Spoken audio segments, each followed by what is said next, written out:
Hello friends, Joe here at Reverb, and today we're going to get down to demystifying some terms, some pedal jargon. A lot of times in these videos we talk about capacitors, resistors, diodes, these things that we might not understand exactly what they do.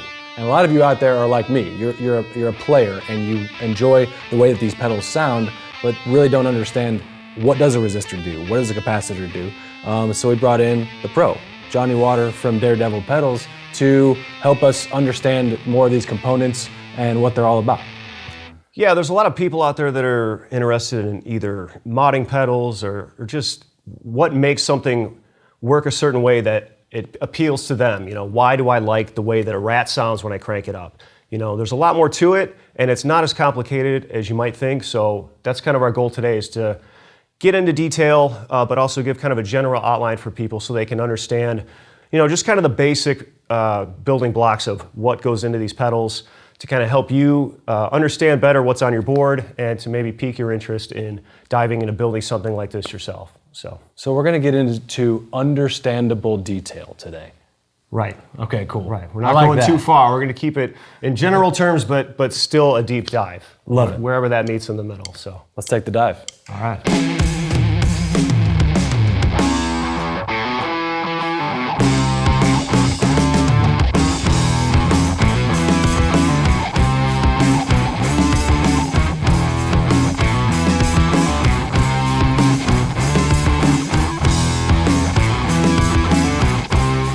Okay, so before we kind of spread out into what makes these pedals different, I'd like to categorize in a way of what makes dirt pedals similar.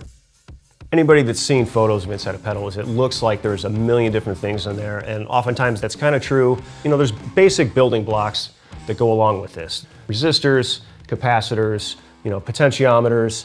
These are all kind of the simple things that when people get into modding pedals, that's kind of what you're going to be dealing with and focusing on. And these can also have, you know, a pretty drastic effect on how your dirt pedal operates too. So resistors are what basically control the amount of voltage going through a pedal, okay? Capacitors are able to either block DC voltage, they can filter out your power so you have quiet operation. A lot of different applications, a lot of different looking capacitors, different colors, different sizes. And then, you know, potentiometers are variable resistors. So you're basically controlling the amount of resistance for either, it might be a volume control, or these are really common in tone stacks with op amps, things like that. So a lot of different applications, but basically few amount of actual components that are making these things up. So, okay, so you mentioned capacitors is controlling the amount of voltage. Right. How does that look to me as a player when I'm reaching down? Where am I adjusting that parameter? Right. So anybody that's ever kind of tweaked out pedals or modded, a lot of times you're modding capacitors in a way that would allow either more or less bass to travel through a circuit, right? Like if you had a fuzz face and you wanted to tweak that, with this range master, you have a control for how thin or how fat the tone is. You know, those are some of the most basic kind of features that you could have for like controlling what a capacitor would do in your circuit.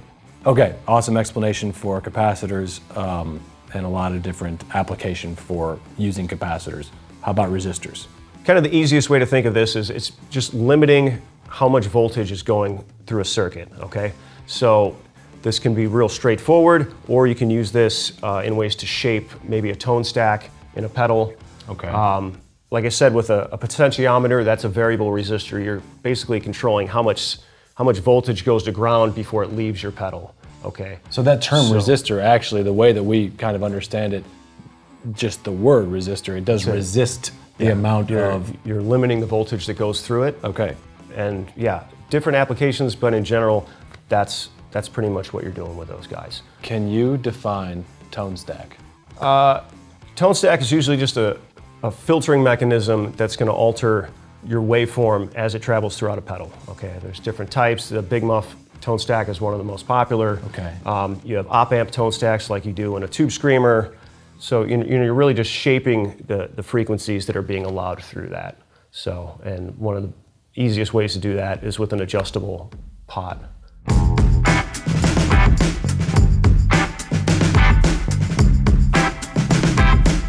Okay, we just talked about these things that make dirt pedals kind of what they are. And now let's jump into the category of components that are differentiating different types of dirt, transistors and op amps and that kind of stuff. Yeah, kind of what separates the different styles of pedals, right? You have boost, you have overdrive, you have fuzz, distortion. There's a lot that falls under that kind of general umbrella of dirt pedals, right? Right. What they do have in common is they all have some kind of, like an engine, if you will, of what creates this gain. There has to be something that amplifies the voltage that goes through it, right? A transistor, think of it as basically just a single stage of gain, right? It does one function, it amplifies voltage, right, for a pedal. So you have something very simple, like an old school boost, that very low parts count and capable of a decent amount of gain for what that transistor can offer, right? Obviously, you can step it up from there, and then fuzz face has 2 transistors, and it kind of grows from that. Some of the earliest pedals, like a Rangemaster, is a single germanium transistor, very low part count, and that was a great kind of preamp pedal for everybody, starting back in the 60s, right? Okay. This is a modern equivalent of a Rangemaster circuit that's been kind of tweaked out. This one's by Creepy Fingers in California. Old school, new old stock, germanium transistor, And this pedal's awesome. I was just playing this, and this thing sounds incredible. Yeah, and like what we talked about with capacitors having a different effect on things, there's a knob that controls how thin or how fat the tone is coming out of it, right? So he's added that as a mod to adjust, whereas an original Rangemaster might have just been kind of bright and trebly. Now you have the option, you're giving the player more, based on what you think is appealing to yourself. And still keeping that original form of this is a single transistor. Yeah, just like the old school ones from the 60s, and still using old components. Okay. And then this is just a single FET boost, and there's a lot of them out there. This is the one that I came up with. If you want to jump in your volume, you want a little more grit, that's kind of what you're going to get out of a single stage boost pedal as well. So you can kind of hear the difference in the way that they're dialed in. And when you say single stage, you aren't referring to that single transistor, is that right? That's right. It's getting amplified once through the pedal, and then it's going out the other side. Okay. So. Okay, awesome.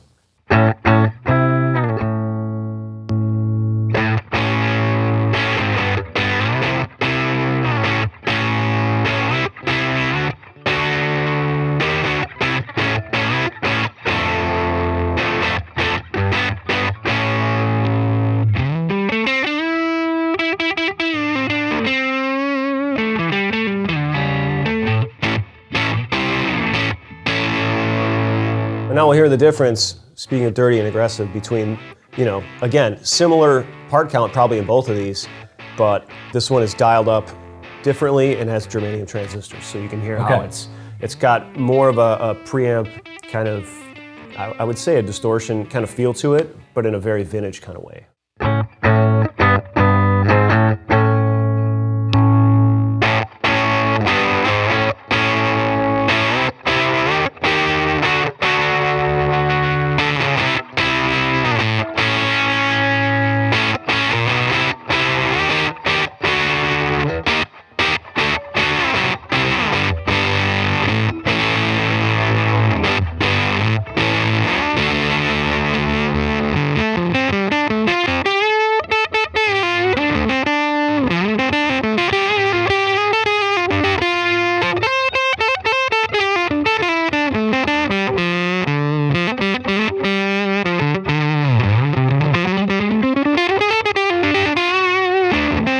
Okay, so we just discussed single transistors, and now we're going to jump into the category of op amp.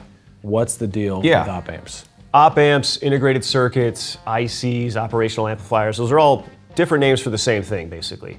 The little black squares that you might see in your pedal, those are op amps, okay? Instead of thinking of a transistor being one stage of gain, an op amp can have multiple transistors in it, so you're capable of really getting a lot more gain out of it. Okay. And eventually you can get into dual op amps, quad op amps, where you can take those different functionalities of each section of the op amp, and like you have a gain section, you have a tone filter, you have another gain section, and that's when you can get into some more elaborate designs, which we'll talk about in a minute with like tube screamers and things like that. So, but we're gonna start off with basic one op amp circuits here. Classic MXR micro amp. Kind of a boost, kind of some dirt, very simple circuit, kind of classic. And everybody has played a rat at some point in their life, I would hope. Yep. Again, single op amp, but an example of getting the most gain you can get out of an op amp. So you'll definitely hear the difference between this and what we did before with the single germanium, which was kind of gainy, but this is like next level. Way up on next level. Now you're crushing this thing and you're getting a lot out of it. So. Okay, cool. I want to strike some chords through these real quick, and then Sure. I got some questions.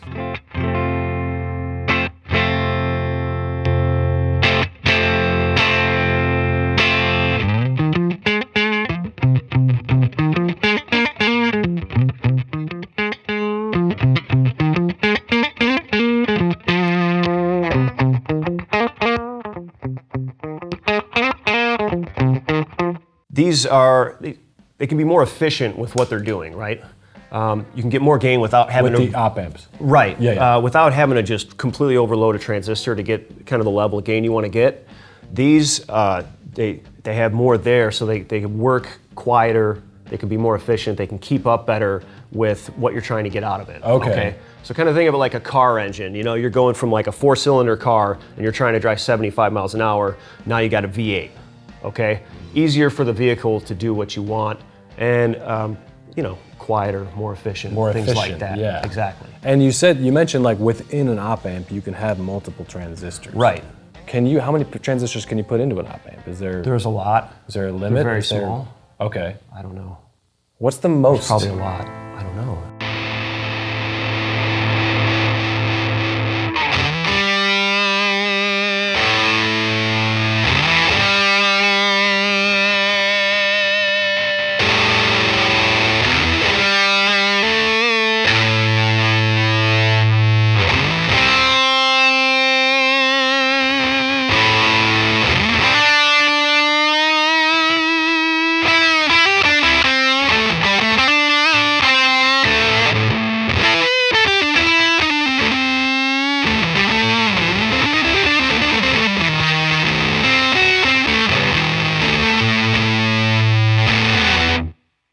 A lot more gain. Lot more, Right. yeah.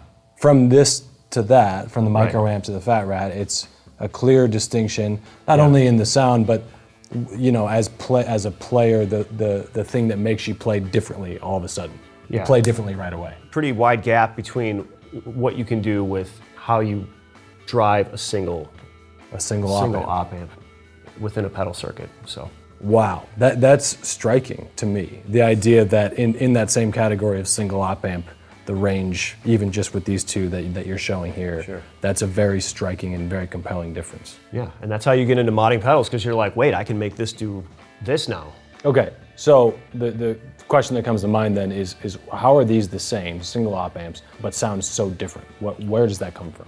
Right, so like we discussed earlier, you know, simple building blocks of pedals. You have variable resistors, you have a pot, right? Within this, the distortion pot, you're basically increasing the amount of resistance it's called a feedback loop, but it's basically how hard the op amp has to work to try and crank out the voltage that you want it to crank out, okay?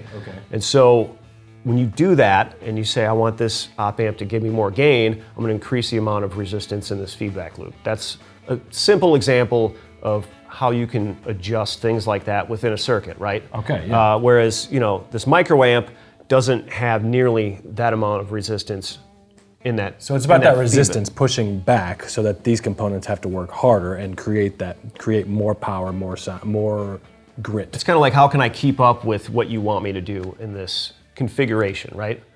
And when it struggles to keep up, that's making you this beautiful distorted sound. Okay?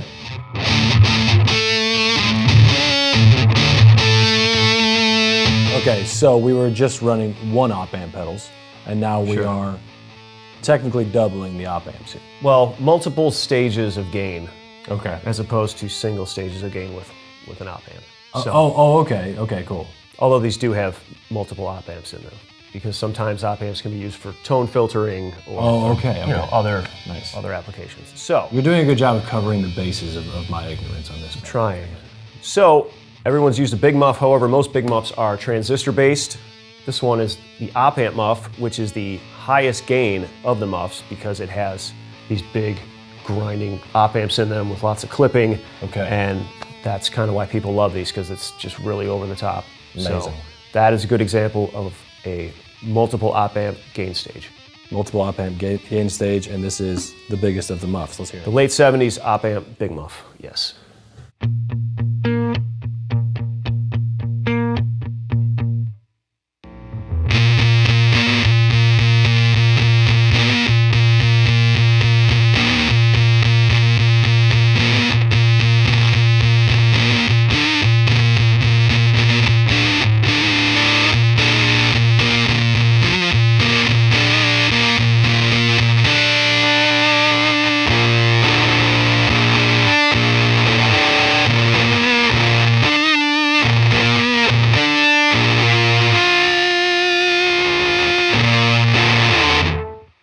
So this actually has a tone bypass, which goes back to what we talked about before. So you're actually skipping the filtering of the capacitors and resistors in this pedal, so you're not cutting out certain mid-range frequencies that muffs are kind of known for. Okay. Okay, so you're basically defeating our variable resistor tone pot in the circuit, and it's just bypassing that and going straight to the next stage. And so to go from this to an even more complex version of something with multiple op-amps, we have the legendary Boss Metal Zone, which now you have more EQ options for filtering out your tone, and obviously way more gain than you would with a big muff, which you'll hear. So this is kind of like, now we have 4 adjustments for our EQ section, okay? Okay. So it's all active tone filtering from the op-amps. Okay, gotcha. Like I said, back to where they can create gain, but they can also be used for filtering out EQ and things like that.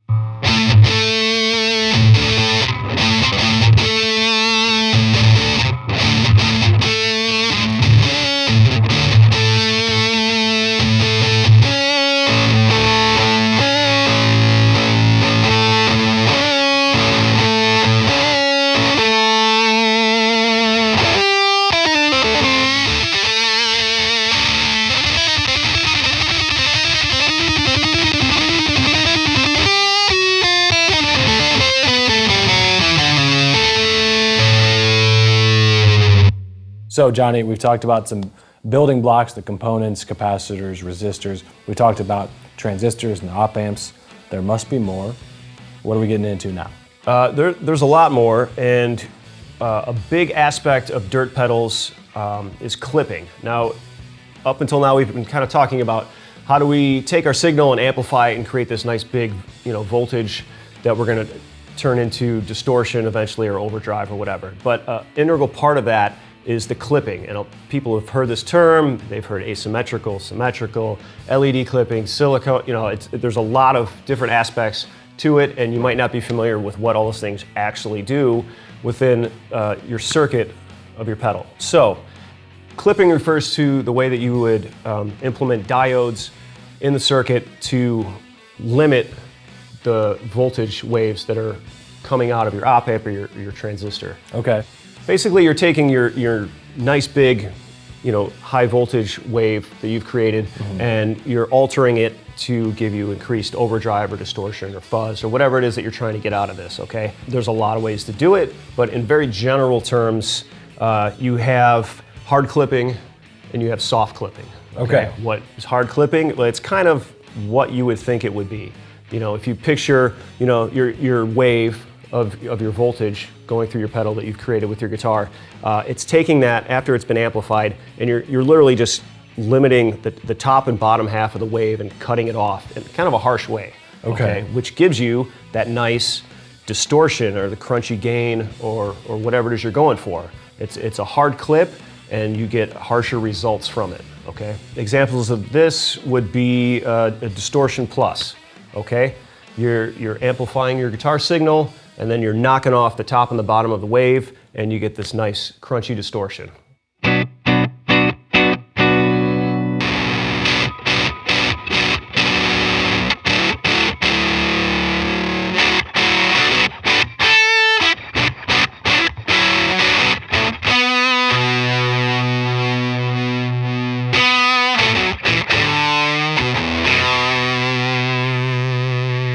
Nice harsh distortion, you get some grit out of it. It's got a lot of texture, right? Totally. Hard clipping. Texture. Yeah, you can hear texture in the sound. Yep, that's it. Now, the other type of clipping that you'll hear is soft clipping, used in probably one of the most common pedals that everybody's probably tried, which is tube screamer, okay? Instead of the clipping diodes being after the op amp or after the amplification part of it, it's within the feedback loop of the op amp. So it's not as harsh of an effect on your signal. It's basically, instead of chopping off the top and bottom of that wave, you're just kind of smushing it down a little bit. You're rounding it off. Tube screamer, Boss Super Overdrive. There's many kinds of pedals use soft clipping, usually overdrives, because it creates a smoother, less brash type of breakup on your pedal. And some people say it's more open, it's more expressive, all these kind of terms. But basically that's it. It's a more gradual way to alter that voltage wave.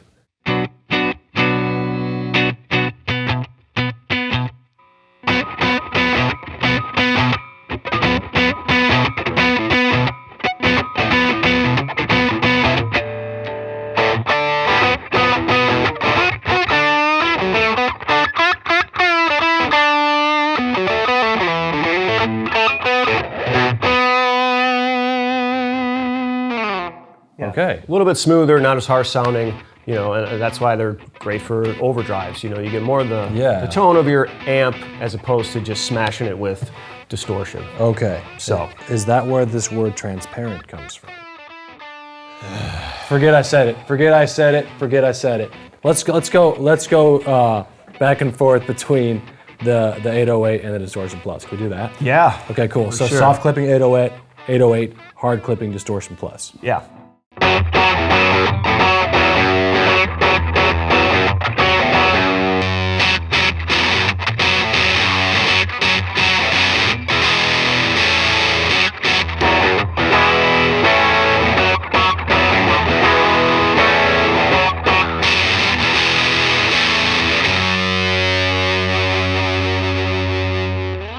Okay, awesome. Yeah, so now to take this one step further, okay, within the realm of hard clipping and soft clipping, now you have symmetrical clipping and asymmetrical clipping. Right, which kind of is what you would think it would be. Symmetrical clipping, you have two diodes or multiple diodes that are working evenly in each direction, okay? They're clipping or altering that wave the same on both sides of the wave. Okay? So if you have an LED working one direction and the same LED working in a different direction, that would be symmetrical clipping. Okay? Asymmetrical clipping is what you would think it would be. This balance is offset either by the type of diode or by the number of diodes. So with a super overdrive, which is soft clipping, you have two diodes going one direction and one diode going the other direction. So it's uneven, and that gives a little bit different response in the breakup of the pedal. Okay, and now, the arguments are, well, this is more natural sounding, or it's more open, or whatever you want to get into as far as, the very subtle intricacies of clipping. So a super overdrive, it's asymmetrical clipping, okay? Along with the drive-by that I have. Two different ways of clipping, but those are both examples. And then we can also get into the plumes, which includes LED clipping. So you're using LED diodes as opposed to silicone diodes or germanium diodes. And we can even toggle between.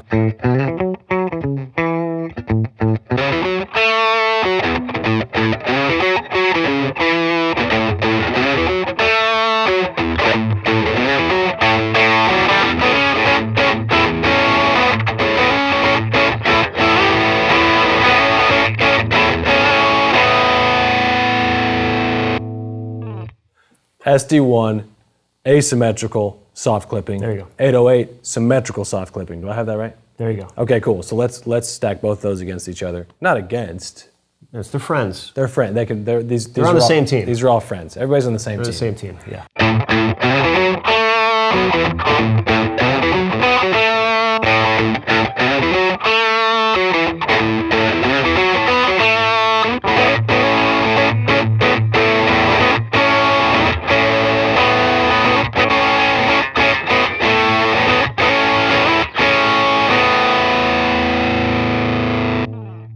Similar but different. Totally, very similar. But also, yeah, I mean, this all circles back to tastes and sensibilities. I know that we are speaking about technical things here, but these nuances between soft clipping asymmetrical versus soft clipping symmetrical, if your ear is very in tune, you might hear a world of difference. But to my ear, it's very similar, subtly different.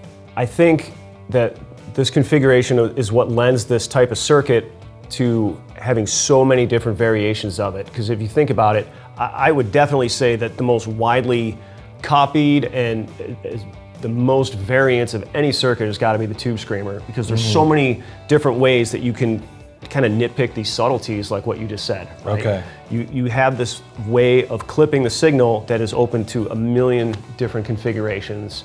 So this is maybe you're saying the most interpretable circuit.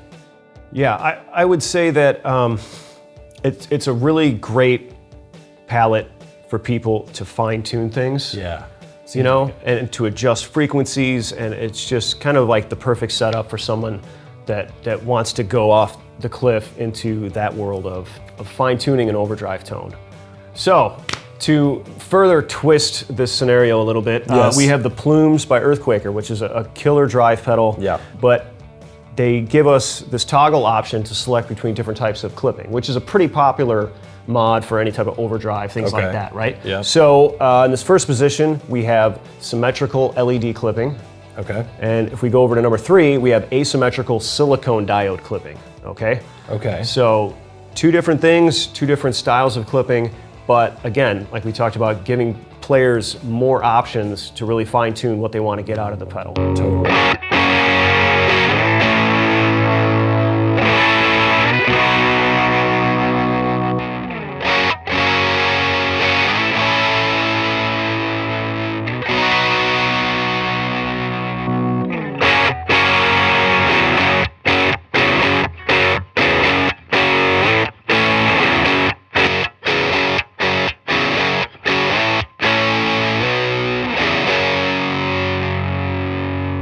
So, pretty noticeable difference between those. And you know, the deal with diodes is that basically the way they work, when you reach a certain voltage, they don't let that signal back. Okay, it's kind of like a one-way gate. Okay, so beyond a certain threshold, that's where you're clipping at. Okay, so for LEDs, why that one seems louder and more open is because it takes more voltage for that to clip your signal.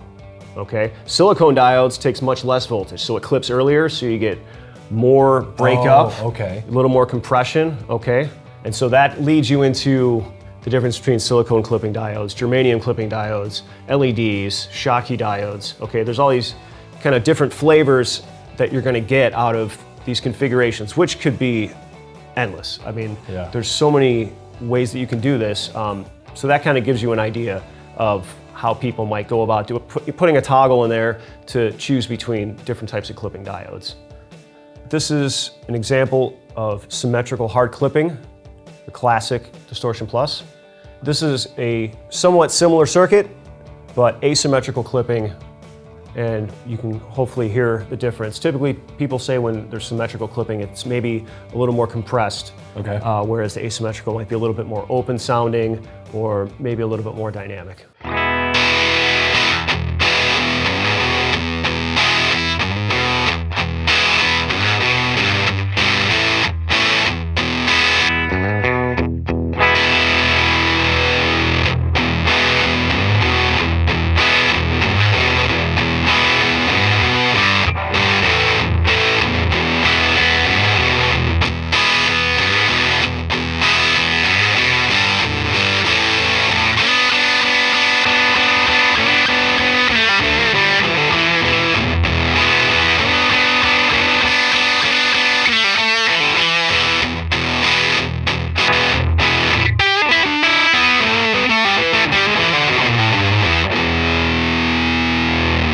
Awesome. Thank you all so much for watching this episode of Pedals 101. Thanks to Johnny Water of Daredevil Pedals for having me, educating us. All of Johnny's pedals, Daredevil stuff, you can buy direct on Reverb. Check it out. Obviously, in this episode, we just kind of scraped the surface on some terms, demystified some of these terms. There's a lot more. Hopefully we can get Johnny back for another episode. Let us know what you guys would like to see from this Pedals 101 series in the comments. And we'll see you guys next time. Thanks so much.